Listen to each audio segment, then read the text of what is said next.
Halo guys, kembali lagi di channel YouTube saya. Kali ini saya akan sedikit membagikan tutorial cara membuat virtual environment itu seperti apa. Oke, langsung saja.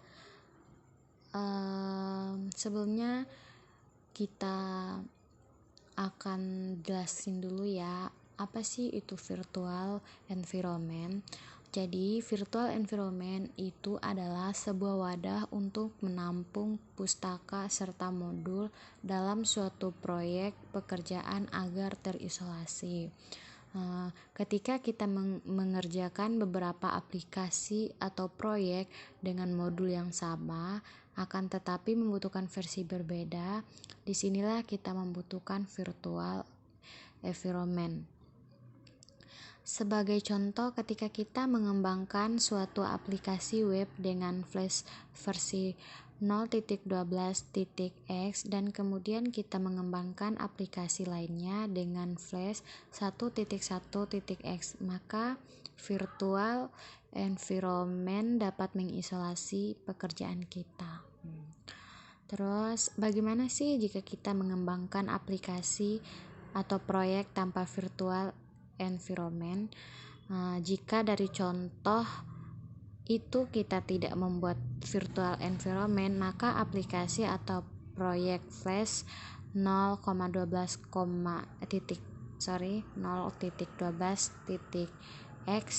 akan menjadi Flash 1.1.x dan semua modul yang kita butuhkan akan ikut diperbarui setiap kita menggunakan PIP.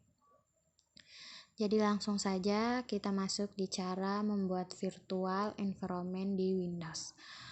Sebelum membuat virtual environment, ada baiknya kita membuat folder untuk aplikasi atau proyek yang akan kita kerjakan. Jadi caranya gimana? Caranya cukup mudah. Untuk ini melalui terminal ketik mkdir terus masukkan nama proyek. Jadi seperti di sini ya guys, kalian bisa melihat sendiri bagaimana gambarannya di sini. Kalian bisa mencontohkan. Lanjut, lalu kita pindah ke direktori yang telah kita buat tadi.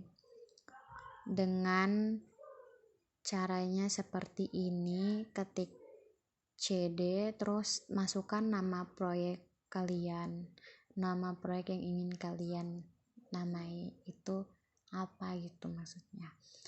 Bisa kalian lihat langsung ya di sini. Lanjut, setelah itu baru kita buat virtual environment-nya dengan perintah seperti di gambar ini. Oke, di sini ya guys.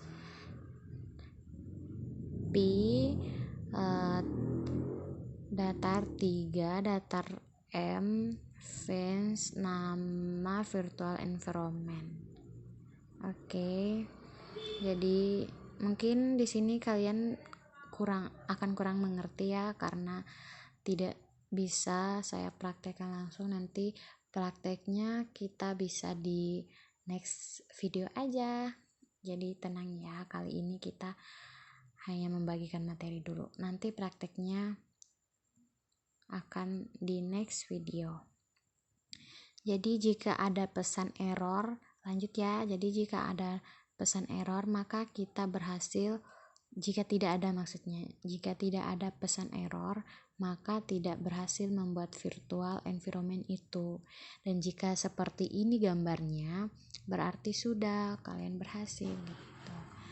Lanjut, bagaimana sih cara mengaktifkan virtual environment itu? Jadi perlu diketahui, setelah membuat virtual environment dengan perintah di atas, virtual environment itu belum aktif. Dengan kata lain, jika kita ingin menambahkan paket atau modul melalui PIP install nama paket, maka paket tidak akan masuk ke virtual environment yang kita buat tadi. Oke, virtual environment akan terinstall di di sini ya, bisa kalian lihat ada linknya di sini. Terus kita perlu mengaktifkan virtual environment agar tidak terjadi seperti yang saya sebutkan. Untuk mengaktifkan virtual, ketik name, terus virtual environment, garis miring script, garis miring activate. Lanjut, di sini ada gambarnya. Kalau sudah terlihat dalam kurung yang paling bawah yang berisi coba virtual, itu berarti kalian sudah berhasil. Nah, setelah perintah di atas dijalankan, maka akan terlihat nama virtualnya, virtual environment-nya dalam kurung yang menandakan virtual environment telah aktif. Sekarang kita dapat install modul ke dalam virtual environment tersebut. Untuk percobaan kali ini kita akan install request. Pip install request. Setelah kita install, kita dapat melihat paket-paket atau modul apa saja yang ada di dalam virtual environment dengan cara ketik pip terus list, dan ini gambarnya. Seperti ini ya kira-kira. Mohon maaf, kali ini belum bisa praktek. Insya Allah next video pasti. Oke. Mungkin itu saja yang bisa saya sampaikan. Kurang dan lebihnya saya mohon maaf. Karena kesempurnaan hanya milik Allah Subhanahu wa taala. Mungkin itu saja. Wassalamualaikum warahmatullahi wabarakatuh.